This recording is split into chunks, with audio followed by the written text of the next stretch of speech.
Oke, jadi di sini kita akan belajar mencari saham yang under value ya. Saham yang under value, pertama kita harus membuka yang namanya iPod. Oke. Di iPod ini terdapat yang namanya fitur, yaitu fitur stock screener. Yang terpenting pertama kita harus mengeset actually per-nya. Itu harus di atas 1, artinya perusahaan tersebut tidak rugi. Dan harus lebih kecil dari 7, bisa 7, 6, atau 8, tapi biasanya 7 aja. Terus actually PBV-nya harus lebih besar sama dengan 1, lebih kecil sama dengan 1, sehingga kita akan mencari saham yang kinerjanya bagus tapi harga wajarnya masih di bawah 1. Jangan lupa ROE harus di atas 10% ya. Setelah itu ini kita bisa mencari dari LQ45 atau composite aja, karena kita akan mencari semua saham-saham yang bagus. Setelah itu kita klik search. Nah, ini adalah saham-saham under value. Cara untuk memastikannya yaitu, contohnya kita di sini akan membuka dan menganalisis saham Indorama alias INDR.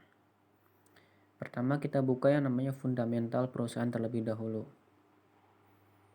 Nah, yang perlu diperhatikan di sini yaitu long term borrowing, terus total ekuitas, net profit per PBV, dan ROE. Yang paling terpenting itu indikatornya. Jangan lupa ini ubah ke 12 dulu biar enak untuk dilihat. Klik go. Dapat dilihat bahwa ekuitas dari Indorama itu setiap tahunnya bertambah dari 4 triliun menuju 5 triliun dan sekarang 7 triliun. Setelah itu kita dapat melihat juga dari net profitnya. INDR ini alias Indorama ini setiap tahunnya net profitnya juga selalu bertambah, sehingga ekuitasnya bertambah. Jangan lupa ciri-ciri perusahaan yang bagus yaitu long term borrowing itu di bawah 50%. Ya kira-kira maksimal ya 70% dari ekuitas lah. Kalau 1,6 triliun ini masih kecil banget. Oke. Setelah itu kita lihat bagian PBV. PBV kalau masih di bawah 1 itu sama dengan masih terbilang sangat-sangat murah sahamnya. Karena dengan ekuitas yang selalu bertambah, net profit yang selalu bertambah, PBV di bawah 1 itu oke. Ditambah ROE-nya, return on ekuitas, di sini Indorama selalu mencatatkan di atas 10% cuy. Rata-ratanya 17%, 11%, ini sempat 1% di tahun 2020 pandemi ya. Terus 18%, 11%, dan hingga sekarang 21%. Dan yang kedua ya yang terakhir yaitu kita lihat per-nya. Per itu juga sangat penting untuk dilihat. Tapi kita tidak boleh melihat per-nya aja. Kalau per udah di bawah 7, itu artinya sahamnya lagi bagus, lagi murah. Tapi kita tidak boleh melihat per-nya aja. Lihat dari ekuitas, net profit, ROE juga. Dan jangan lupa PBV. Setelah dirasa fundamentalnya bagus, kita akan membuka yang namanya trading view. Untuk melihat kapan sih waktu yang tepat untuk membeli saham tersebut. Oke. Sini kita akan membuka chart Indorama. INDR. Oh, salah. Indorama INDR. Nah, ini adalah saham Indorama. Dapat dilihat pertama kalau kita bingung, kita klik dulu 1 bulan. Di sini dapat dilihat bahwa saham INDR itu melakukan namanya uptrend alias setiap tahunnya selalu naik sahamnya, dan sekarang dia lagi puncak-puncaknya nih saham ya. Lalu karena kita ingin tidak terlalu jangka panjang alias jangka pendek, ya sekitar paling lama setengah tahun lah, 6 bulan. Di sini kita bisa melihat yang pertama yang harus diperhatikan yaitu RSI-nya. Saat RSI dalam keadaan turun itu jangan dibeli. Kecuali kalau RSI sudah seperti ini. Di sini ada yang namanya akan perubahan harga. Oke. Sebentar lagi nih saham pasti akan naik lagi ke sekitar area sini. Ini untuk target profit 1 dan di sini pasti ketutup gapnya. Kalau gap udah ketutup udah pasti dia bakal naik ke 11.000 lagi. Oke. Jangan lupa dilihat dari titik support and resistance. Di sini terdapat support yang bisa dibilang cukup kuat. Di sini ada support, di sini ada support juga. Di sini RSI-nya juga bagus. Dan yang tidak kalah penting kita harus lihat dividennya coy. Dividen itu sangat penting. Dan dapat dilihat INDR ini memang terkadang membagikan dividen, terkadang tidak cuy. Tapi sekalinya dia bagi dividen nih, lihat nih.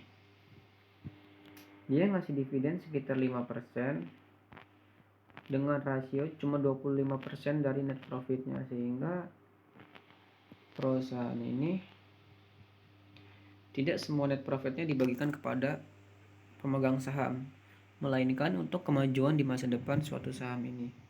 Contohnya di sini juga nih, ini dividennya 22%, itu sangat-sangat tinggi dan sangat-sangat besar.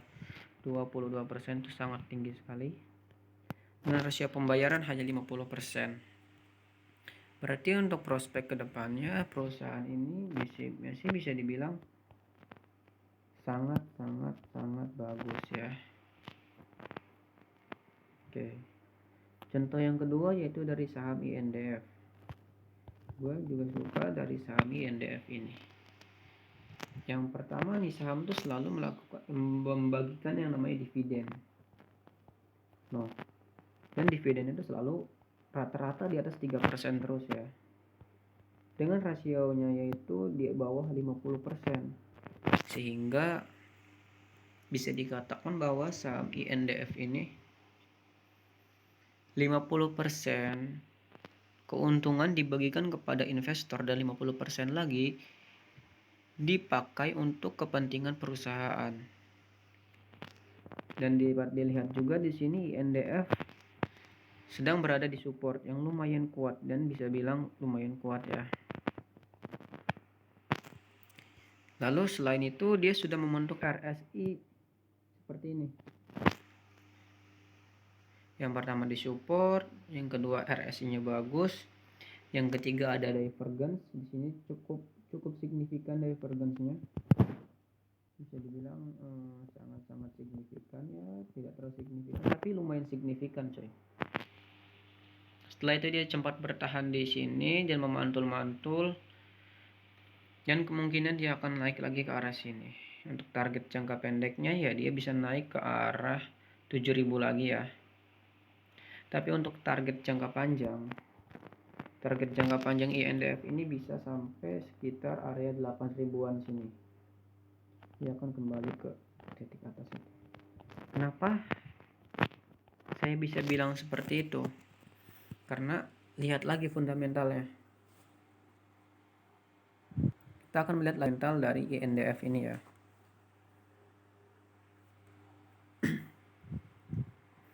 INDF.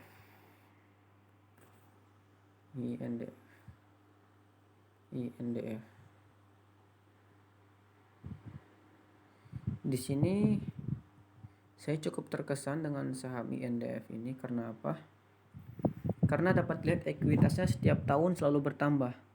Dari 43 triliun terus naik sampai terakhir tuh 91 triliun. Ibaratnya dia hanya dalam 7 tahun perusahaan itu sudah berkembang 2 kali lipat coy. Terus long term borrowing itu penting juga untuk diketahui. Jadi perusahaan ini termasuknya masih sehat karena masih di bawah sekitar 70% ke bawah untuk long term borrowing dibanding ekuitas. Selain itu jangan lupa per itu penting. Kalau udah di bawah 7, 6, 7, 8 tuh udah bagus termasuknya. Apalagi kalau saham blue chip INDF ini. INDF itu saham blue chip yang pastinya kalau dia udah di bawah segitu berarti dia sedang terdiskon harganya. Dan dapat dilihat dari PBV-nya. Ketika ekuitasnya naik maka PBV akan turun. Tetapi biasanya saham itu akan naik PBV-nya kalau ekuitasnya ikut naik. Sedangkan di sini INDF ini malah turun jadi 0,62 dan harga wajarnya itu ya di 1 kali lipat PBV, sehingga saham ini bisa naik sekitar 40%-an lagi ya.